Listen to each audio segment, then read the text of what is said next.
Well, good afternoon, good morning, wherever you are in the world, or good evening in some places. Welcome to our latest in our series of webcasts. This is called A Method in the Madness, Tactics, Approaches, Techniques for the P2P Global Process Owner and Business Partner, and very much focusing on how we diagnose with data into the depths of our P2P process. So we have a 45-minute webcast here, and we look forward to your attention. We have a couple of polls for you as well, so we keep you involved. My name's Dan French. I'm founder and chief executive at Consider Solutions. I know many of you already, and as you know, we are very keen on this whole topic of shared services, global business services, and the role of global processes in driving value. So I'm going to give you some introduction into this topic. I want to talk a little bit, and I'm not going to go into too much detail, just want to talk a little bit about the research that's giving evidence to the fact that global process is a key value creating strategy for businesses as a whole, but certainly for shared services and GBS, and the role of business partnering as a skill set as part of that. Talk a little bit about data insights as process diagnostics, not just for reporting, and look at P2P process challenges, strategies for excellence, and how do we take action. Then we'll have a Q&A session. So there is a Q&A panel on your GoToWebinar interface on your desktop or on your phone if you're watching through that. So please ask questions as we go through, and we'll endeavour to answer them at the end. And those we don't have time for, we will do by email. As I say, it's 45 minutes, so we appreciate your time. So that's what we're going to be talking through. So brief introduction. Many of you who know us don't need to talk really about this, but for those of you who don't, the focus I'm coming at from this is this kind of thought process and manifesto, if you like, we have as a business, which is about the pursuit of world-class finance, which, you know, nice words, but what does it mean? It means the enabling finance to help the organization drive better business results, reduce the cost of operations, optimize cash flow, and have better risk management. And we deliver that through these kind of pillars on the right-hand side. So financial control and compliance, broader enterprise risk management, and process transformation and optimization, which is a pillar we're really discussing today. And of course, all of these things you can't really execute on without a good grasp and a good handle on technology and data. And of course, a lot of the ideas we share, you know, some of them are quite interesting, hopefully most of them are, but they're not just our own ideas. These have come from our research and our engagement with some great companies around the world, and these are some of the brands, and there's many others, and so we have to thank them also for their insights. Has driven a lot of the work we do, so I appreciate that. I have got a couple of poll questions for you, partly to keep you awake and partly so you can see the context of what we're discussing here.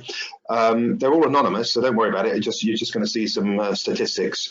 So it should be fairly straightforward. Can you just answer whether your role, whether you're a global process owner for purchase to pay or source to pay or invoice to pay, one of the P2P process ownership and delivery roles? Are you business support for purchase to pay or any of its relations? Are you an IT support for purchase to pay? Are you an advisor or are you an auditor? So hopefully that covers most people.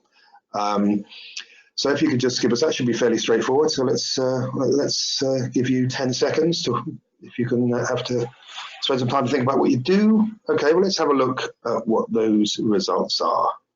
So based on what I can see here, the biggest segment of you, so nearly half of you are GPOs and P2P, which is good. 30% business support in that, and a number of consultants and advisors, and nothing wrong with that at all. So at least you know who you're talking to, so that's great. Thanks for that. We're going to have 2 more questions for as we go through. So now some of you have seen other webcasts where we've talked in detail about this, but we've done some really interesting surveys on shared services leaders and business services leaders. And I'm not going to go through all that, but just there is a key point out of it, which is it's ringing loud and clear repeatedly now from leading organizations. We know that as businesses, we've got to continue to be more efficient. We know as shared services, as GBS, as accounting functions, all of these things, we've got to be more efficient. But it's becoming clear that we can't just cost reduce ourselves ad infinitum, and there's a need and a desire to build an enhanced reputation as a value creator as well as a cost reducer. So that's kind of really important. This is kind of the summary of some of the survey we did with shared services leaders, VPs and SVPs of shared services and GBS. Second piece was to become a center of excellence with the expertise to optimize and automate as well as operate, which is kind of interesting because that kind of starts to blur the lines with traditionally what we thought IT was there to do. But again, we're seeing lots of organizations blending IT into the whole GBS framework. Now, all of this stuff, we still need to continue our focus on cost reduction and efficiency. The point is, it can no longer be our sole focus. The third one is what starts off in the conversations as about global process ownership, and there's plenty of debate about whether or not in any function the global process owners actually own the end-to-end process. So to avoid blood on the carpet, we kind of agree, let's just call it end-to-end business process collaboration. People tend to be happy with that term, and I'll talk a little bit more about that. And the fourth one is to become a talent pipeline for the entire business. So if you're doing the first three really well, you can guarantee your folks in shared services or GBS are going to be poached for great positions in headquarters, in business functions or other regions. Now, obviously, that's not all great news if all your good people get poached, but equally, if nobody's getting tapped up for a job, you've got another issue. So kind of, I find that interesting. And in this survey, we ask people, we ask these leaders, so given those are your kind of aspirations and, you know, obviously the obligation is to cost reduction, but those last four were the aspirations. What levers do you have to help drive towards those? And these are the list of things that come out, and there's no priority implied in the numbers. They're just there for the following slide, it will become apparent shortly. But these are the things: low cost sourcing, simplification and standardization. These are the classic agenda items. And end-to-end process enablement and ownership, this whole topic about, you know, we need to be able to get a hold of and drive alignment and enablement around the end-to-end process. And of course, automation comes up very quickly, and usually it comes up, actually when it first comes up, right now it's coming up, and past year it's come up as RPA. RPA is a key lever. And then there's a discussion amongst the participants and say, well, you know, is it just RPA? Because ERP, are we no longer interested in ERP? And of course, ERP, you know, even if we're moving to new hub and spoke cloud ERPs, is still absolutely central to our business operations. And we've got the niche process applications, the P2P suites, e-invoicing, and you've got cloud apps. So automation in general is a key lever for shared services success. But with all of these approaches to automation, and certainly with the rapid response automation we're getting now with RPA and intelligent automation, leaders are saying we also need to have a framework to be able to assess tasks and elements of processes for what's the right way of automating. So that's kind of a key point. And talent and skills.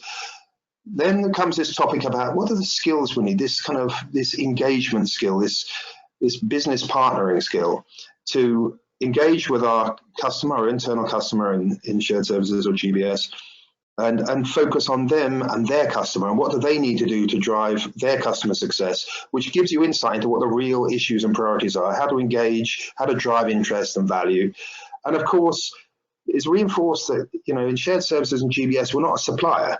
So we're not just listening to the customer and whatever they say is okay. We're saying, well, we'll listen, but we've also got a guide from our experience. A big topic on analytics and action-oriented insights. Now, we know that analytics are one of the core foundational business justifications for shared services, you know, back in the day when these business cases were first put together. Because if you centralize all of the activities in common ERP, you can have all this data, you can be able to analyze it. The truth is, we haven't done a great job. Today, we haven't done a great job in providing those insights for better decisions, better business collaboration, and better outcomes. We're getting better, but it's too slow. But that's a lever. And then the other three: staff engagement, executive support, and understanding and organization structure. So we gave these leaders in each of these workshops some stars. They had 4 or 5 stars, and they could allocate these as priorities about where they saw of these 11 things, they're critical priorities for them.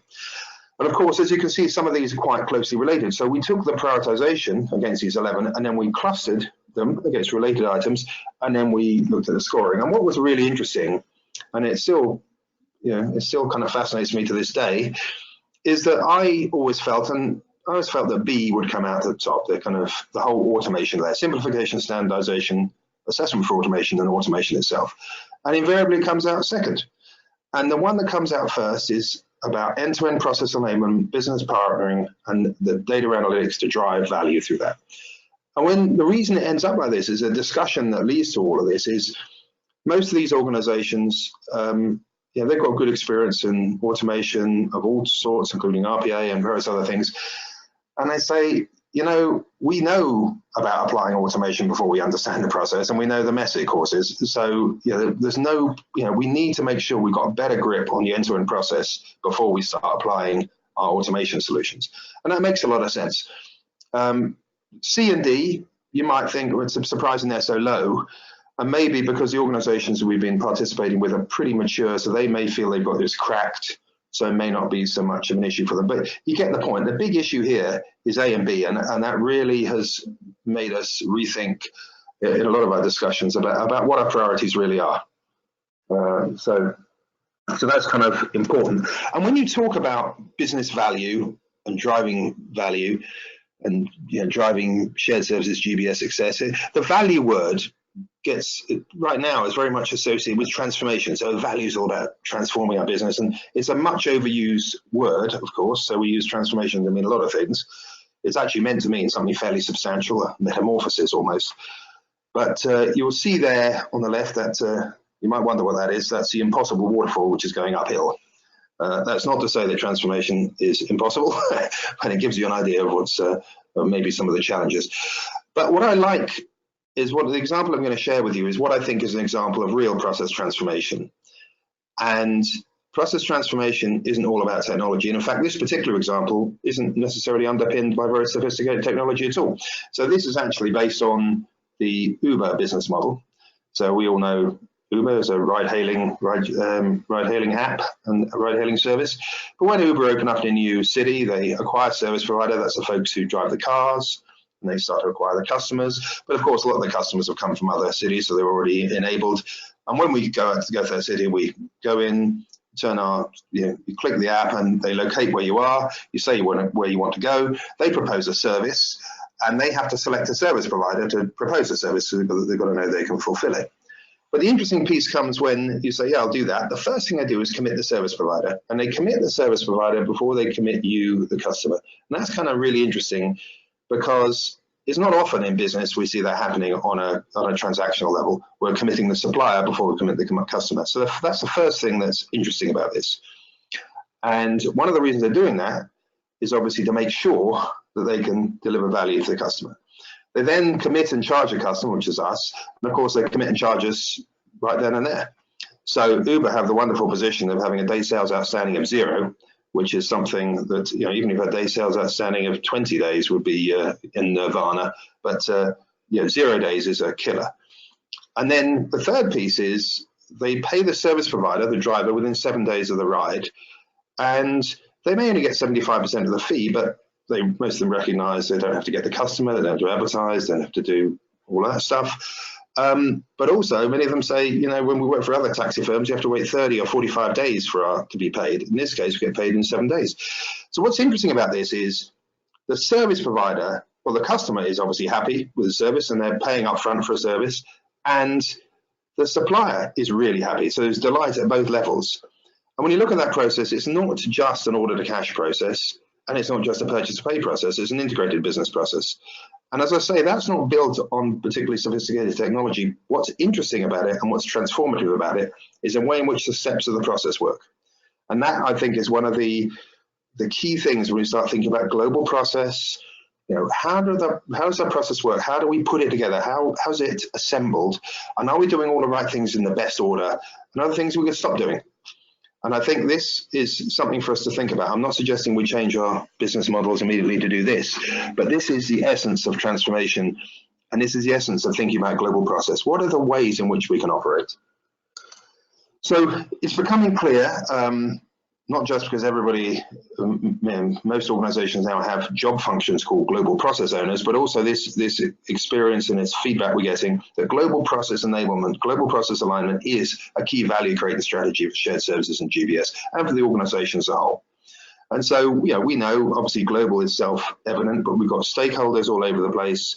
We've got to continue to drive performance improvement, and we're dealing with complex systems, multiple systems and components. And, so there's a lot of moving parts. And in P2P or purchase to pay or source to pay, the global process is a big thing. It goes right into the roots of the company and out to our supply base and through business operations into finance, shared services, and accounting. And we all know that. And when you look at that and you ask the question, do I own the process? Then you start, most people start saying, yeah, well, I don't actually own the whole end-to-end process. But the interesting point is, we know in shared services, on the settlement piece on the right, which is accounts payable, we know that 95% of the issues that happen in accounts payable are caused in one of the steps further up to the left. So there's some real important self-interest in getting global process alignment, not just for shared services, but for the business as a whole, because if we can streamline cycle time, we can have a lot of positive impact. Again, you see all these these stakeholders, and again, you see the different sort of terms people are using for the elements of the process and what they feel they own. And that's kind of that's the important context of our whole P2P world. And when we talk to organizations about what are they looking for in source to pay, purchase to pay, process excellence, what do you aspire to? The key themes are these four. I want to reduce the maverick spend, which is basically about making sure that I've got maximum coverage of POs for stuff we buy. Makes perfect sense, right? It's just not always easy to do. We want to reduce the cycle time of the process, which is making buying simple or making just making things simple, sort of Amazon-like, if you like. I want to reduce the costs of goods and services purchased, which is about making sure we benefit from the contracts we negotiate and we're getting a good deal. And then the fourth is reducing the effort and cost of process operation, which is a classic cost reduction efficiency play, but it's important. We absolutely need to do that. So those are the four big themes. I would like to ask you, since you're here and you're focused on P2P, what's your primary goal of the work you're doing today? Is it to reduce maverick spend, which is about getting control, PO compliance over what you spend? Is it about reducing the cycle time of the process, which you could paraphrase as making buying simple? Is it about reducing the cost of what you buy? Is it about reducing the cost and effort of process operation? That's about efficiency. Or is it some other goal? So if you have a think about it, I'm just looking for the primary goal, because most people have at any point in time a single primary goal in those. So have a think about that. And again, it's anonymous, so don't feel bad about it, but I'm just interested in the aggregate answers. So what is your primary goal? Reducing maverick spend, reducing cycle time of the process, reducing the costs of goods and services purchased, reducing effort and cost of process operation, or something else. So let's have a look, see what we got. Okay, no surprise. So we know that 65% of people are focused on reducing effort and cost, and that is great, and that is a common theme, and we know we have to keep doing that. Now, the interesting point is that when there's a lot of low-hanging fruit, we've got to focus on that, but we also know that in the end-to-end P2P process, these other three issues are pretty key, and it may be that your procurement colleagues are focused maybe on 1 and 3, and maybe the business units are focused on 2, and maybe those of us in shared services are focused on 4. The point that we're learning and the point we're seeing is there's a growing desire to balance these 4 things out of it, even within shared services. So that's useful. So thanks for that. So this is all about global processes. So shared services leaders, yourselves here, you're more than half of your global process owners. We know the global end-to-end process focus is key to value. We know that.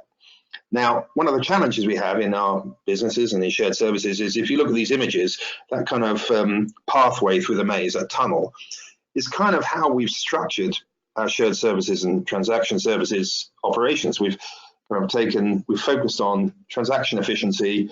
How fast can we get up and down that 100-meter path, and how efficiently we can do it, how many times a day can we do it?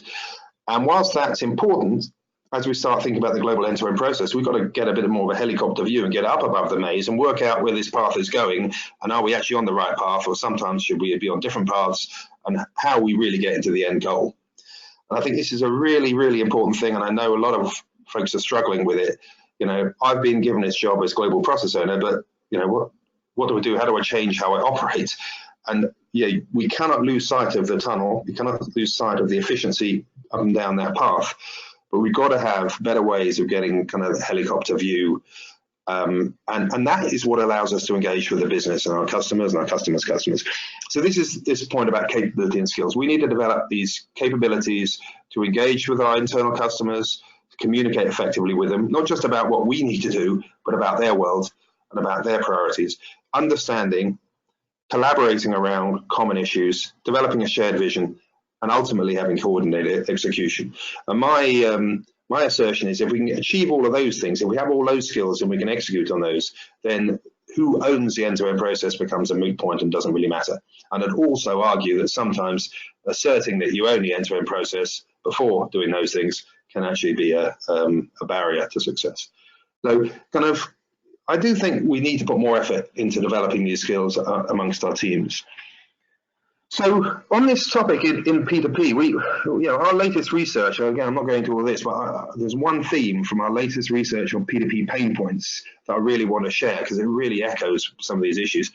In the top 6 pain points, end-to-end processes, 500 organizations have been part of this. The big 2, nearly, over half of the respondents see their primary issues about the pain points in source to pay, purchase to pay, is lack of executive alignment and understanding of P2P challenges across the end-to-end process.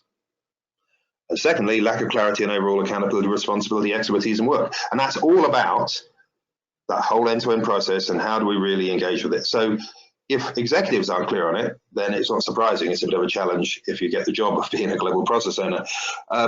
So this is kind of a really critical point which we've got to crack. And the skills I talked about on the previous slide are really essential in doing that, not just with people at operational level in our with our stakeholders, but the executives as well. And if you think about what that really means, is across the end-to-end process, the executive leaders of individual stovepipes of it, they've got different perspectives, different performance measures, and different priorities even. And so I see these kind of different lighthouses, guiding us slightly different ways coming into port. And as global process champions, leaders, owners, we've got to find a way of navigating these different perspectives and aligning them. So you think about P2P, the head of procurement usually focusing on a relatively small number of high-value vendors. The head of AP, for example, is usually focusing on a high volume of relatively low-value transactions. And when you build KPIs around those things, you end up with different answers and you end up with different focal points. So our goal has to be to try and harmonize that and say, so what's common and what's the compelling glue across the process?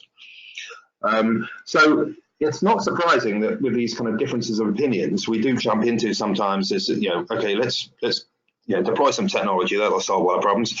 Now we know that although these things often, any new technology, new idea does come up with, great optimism, and we do have this, this repeated situation. We get these inflated expectations of solving all the world's problems with whatever is a new solution, and to be fair, sometimes our executives are the worst enemies because, when you're a small child, all you want is instant gratification. You want candy, you want something, you want food, you want to play, and you expect it immediately. And by the time you're 18, you had it knocked out of you. And obviously, we go through life realizing there's no such thing as instant gratification. But of course, when you become, when you get to the C-suite, you suddenly get infected with it again and think everything can happen immediately. But the truth is, we have these great expectations, then we start to execute, and then we slip down a trough of disillusionment. And some people sort of get off the bus there, which is a sad place to get off. But many of us sort of climb up the slope of enlightenment, battered and bruised, to the plateau of productivity. But our goal has to be to kind of cut the top off that inflated expectations and get straight to the productivity level, because that's where we want to get to. But I think it's important when we look at all these challenges. We don't just say, because we're struggling to align expectations, we don't just jump onto this bandwagon of let's jump on some inflated expectations and kick the can down the road. Part of this is this difference between project and process. It's people in general are kind of quite happy with the idea of let's do a project and get it done and finish quickly, but we're really talking about implementing new processes and changing processes, and getting this executive alignment is is quite easy on a project. Getting everyone to align around a project is not too difficult. But getting people to align around a process change, which has, once it's started, it has no end, this is a big challenge. And this pentagon here is sort of represents a framework for managing that process across all of the issues, and technology is a part of it, and process design is a part of it, and governance is a part of it, and all that good stuff. But there's a great quote here on the left from one of our clients who said, it's, we've had this technology program which was meant to solve all our P2P problems, and it was 9 months to deliver a baby. In fact, it was 18 months to deliver this particular baby. And then executives say, right, job done, great, we're going to do something else now. But the reality is this baby is not yet able to feed itself, clean itself, wash itself, or be a valuable member of society for quite a while. And this, to me, is kind of interesting analogy about, you've delivered something, but it's not really a functional process yet. So hopefully you get the humor in that. It might be a bit too close to home for some, but there you go. So on the subject of peaks of inflated expectations, this should be a fairly simple one for you. I mean, I know you have systems, all sorts of systems in use, and because of the vagaries of the GoToWebinar platform, there's only 5 questions we can ask you, 5 options we can give you, but we do in this case let you choose all that apply. So in your company, which of the ERP systems do you use that support your P2P process? Of course, I haven't got a P2P suite in here, that's a whole separate question, but just get a view of where we stand, because depending on which part of the world, this tends to pop out differently. So are you using SAP, Oracle, PeopleSoft, Microsoft, or some other? And if you're using multiple, just select all that apply. Should be fairly straightforward. If you've got a P2P responsibility, I guess you know that. So give you a couple of seconds to do that. Let's have a look at the results then. Right, SAP up there 68%. So I would gather from that we have a majority of Europeans on the call, because if when we do this in North America, we tend to get Oracle being considerably certainly up, and sometimes beyond SAP. PeopleSoft, Microsoft. Okay, well, thanks for that. You know what your peers are doing. That's good. Okay, so I'm going to talk now. So we talked about kind of these kind of issues and these barriers and the need for global process thinking. I'm going to talk now about data insights as process diagnostics rather than just as tools to report with. Now, as we go through this, if you've got any questions that come into your mind, do pop them on the panel, because we do want to address those.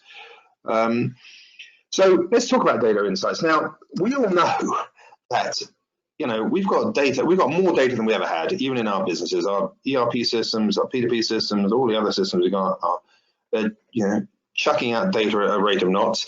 And the amount of data is almost one of the barriers. But we know that insight from data is a key. And this little statistic here frightens me every time I look at it, but everyone kind of tells me it's broadly in the zone. We spend so much time acquiring, cleansing, preparing data, and reporting itself is a term that I don't like too much, but in terms of the focus is about we need this data to make decisions. And we're not spending enough of our time on decision making and spending far too much time on messing around trying to get the data together than arguing about what it means. And then the topic of arguing about what it means, here's a lovely example. And this isn't just frivolous, although it looks it. So a simple question, how many countries are there in the world? Now there's a 25% difference between the maximum minimum correct answers, which might seem a bit odd, but if you look at that, you'll see that is the case. Now, we often think in our businesses that we've got data issues and we've got all sorts of problems, but because if you ask the same question, how many vendors have we got? How many POs do we process a month? How many invoices do we process? How many invoices are straight through? All of those questions, for those, all of us here are kind of involved at the level of detail, we would know the answer to every one of those questions is, it depends. There isn't a single answer. It depends. Do you mean all our vendors in the vendor master file? All the vendors we're currently trading with? All the vendors we're using for indirect procurement? And so on. So it's not just in our business that we've got terrible problems with data standards or anything like that. It's the nature of the world. There is nuance and uncertainty in all of this stuff. And it's important to be aware of that. So one of the things we need to do is we need to work out, we need to be very clear on that. And certainly some of the work we've done is we know for every process, this nuance and uncertainty actually is fairly definable. It's, if you're using raw data, it's always full of nuance. But for purchase to pay, for order to cash, for record to report, we know what the nuances are, and we can predefine those, so we can take a lot of this pain away. But the key question is, when we look at trying to get our global process, get it to be as good as it can be, what does good look like? So we need to be able to, we obviously got to have our performance measures, our KPIs, we've got our metrics and trends, what benchmarks against other organizations. We need to know what the exceptions are, not just the amount of exceptions, but what they really are and why they're there. And we need to be able to compare across shared service centers, across business units, and across vendors. And we need to have some data to do that with. So, we need to, approach this with a kind of a scientific approach, and also recognizing that these nuances for our processes, so long as we're dealing with standard, as long as they're apples and apples, life gets a lot easier. So what we're finding is, when we're looking at this approach, because this is the kind of approach we take, there's some key questions here. And the big 5 questions for P2P process excellence are these, and they're really simple. Are we buying the right stuff from the right people? Are we buying at the right price? Are we paying on time? Are we operationally efficient in doing it? And is our cycle time appropriate? Those are the things that matter. And these are the big 5, and that's the kind of the essence of the kind of approach that we use and we certainly recommend in most cases. Because if you can get to the root of these questions, you can really get to the root of how to optimize your processes as quickly as possible. Now, that's all very well. We need data for that, but the truth of the matter is, cycle times are still glacially slow. It's nearly 2020, and most people tell me it still takes 6 weeks to get a report, and 9 months if you want to have some kind of analytics capability or process mining capability to do all this planning and configuration and get IT together and facilitate this and get this, and it's just painful. And we're moving at a pace where that's just not acceptable anymore, so we can't have that. So one of the things that we're trying to drive forward is this idea of just, if we can get process specific and process aware, so then the nuances are clear. We know what the nuances are, and we don't have to keep spending our time arguing about apples and pears. So the idea of aggregating data from various systems, using this idea of advanced analytics as a service with intelligence, so we can connect and go and stop when we want to, and kind of ingest data to be able to give us insight for decision making. So that's kind of the way I think the world's going. I think we're going a little bit slow on that. We should be moving faster, because the business demands are such that we can't afford to wait 6 weeks, and can't afford to wait 9 months. We want to get it today or tomorrow. So in terms of how do we use this to diagnose our P2P process? So we talked about exceptions, KPIs, metrics and trends, but the issues we see are not just systemic. They're not just we have a problem with invoice capture or we have a problem with POs. It's much more nuanced, because what we know is when we look across the business, some business units, some regions, some locations are actually a lot more effective and efficient than others. And if they're all using the same systems and business process, then there's something else going on. It must be human factors or human influence factors. So what we want to do is use this data to not just have some aggregate views across the organization. We want to review and learn from best performers. The ones that are doing really well, what can we learn from them in terms of how they operate? And the clues are in the data. And on the left-hand side, the ones that really have the biggest performance gaps, how can we give them attention, help them learn from best performers, but also see what's specific in their world, which is causing problems? I mean, the irony is, sometimes you see completely counterintuitive results. Like sometimes there's application of automation, which is designed to improve efficiency, which is actually reducing efficiency by producing a whole load of unnecessary data, for example. So it's kind of it's not all as obvious as it might seem. So we use these advanced analytics to kind of identify the barriers to progress, and we need metrics and KPIs, but also need these kind of exceptions. Whether it's related to invoice capture, invoice processing, the kind of channels with which the data gets to us, whether it's through RPA, whether it's through OCR, whether through e-invoicing, payments, PO coverage, all of these things. This is kind of, if we can get this data at level of depth and then look by region, by business unit, by vendor group, then we start to get some really interesting insights, and we can make some very rapid decisions to make a massive impact. which is obviously a lot better than waiting for eons. So then we look at these, obviously everyone has their KPIs. So obviously one of the things is KPIs. So we've got some red, some green, and some amber, although that looks decidedly un-amber to me, but maybe it's my screen. But we see these things, and KPIs are great, but I'm sure you've all heard of the watermelon effect. There's a whole bunch of times you see, KPIs are green, you dig deeper and you find they're red inside, because the reality is, we know there's a lot devil in the detail, and it's a lot of the issue is the magic of small numbers, the bit that's outside the KPI. So we need to look at the KPIs. We need to have the detailed exceptions that relate to those KPIs and the places where we're not meeting them, so we can start to understand and analyze what's going on. So we need the detail as well, but we need some key metrics by unit. So we need to know, how are we doing by region and by operating unit, by business unit, getting invoices into our systems? Is it straightforward? And sometimes it's not as simple as just, if it's electronic, it's quick.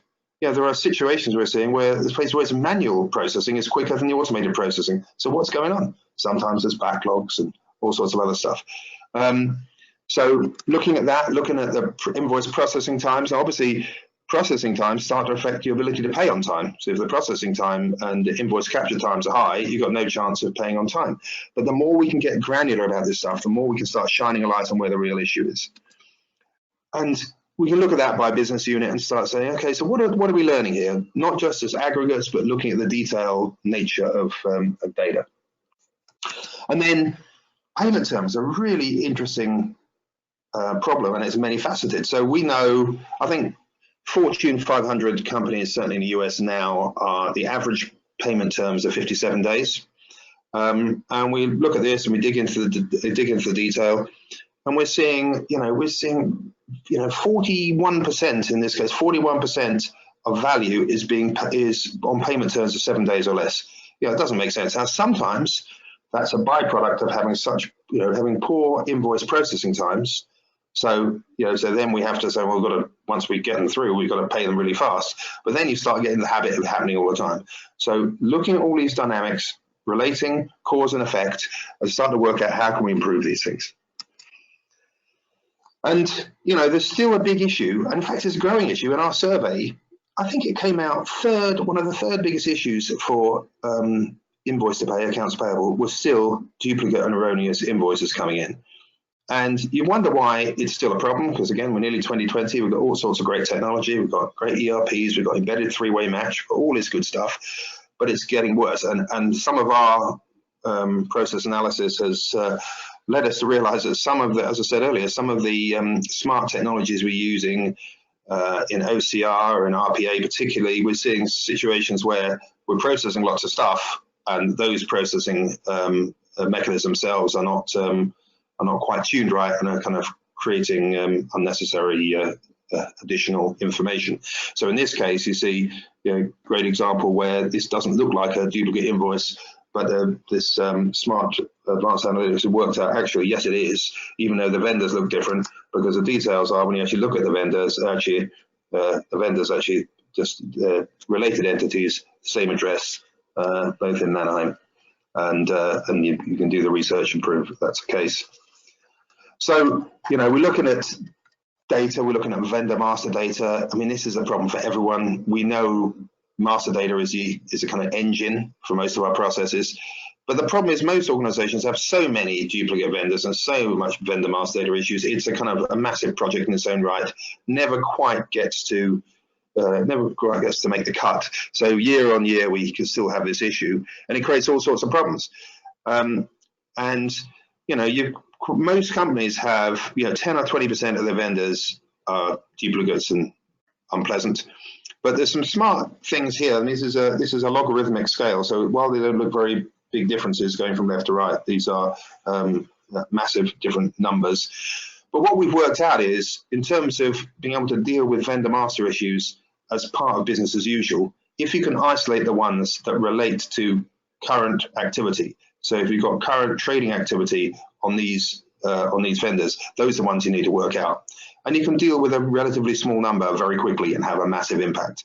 The ones on the far right that maybe you're not trading with very much, maybe, you know what, maybe it doesn't matter if we don't fix those in the near term.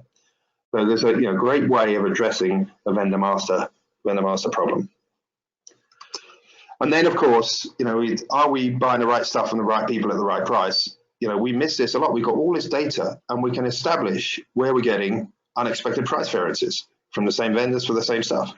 So, how do we, can we use data, and we do, to work out where price variances are above certain tolerances, and 5% in this case, some people use 10 or 15%, then maybe that's the time to go back to the market and check alternative suppliers. Maybe it's time to work with procurement as business partners to say, look, we're seeing this in terms of transactional activity.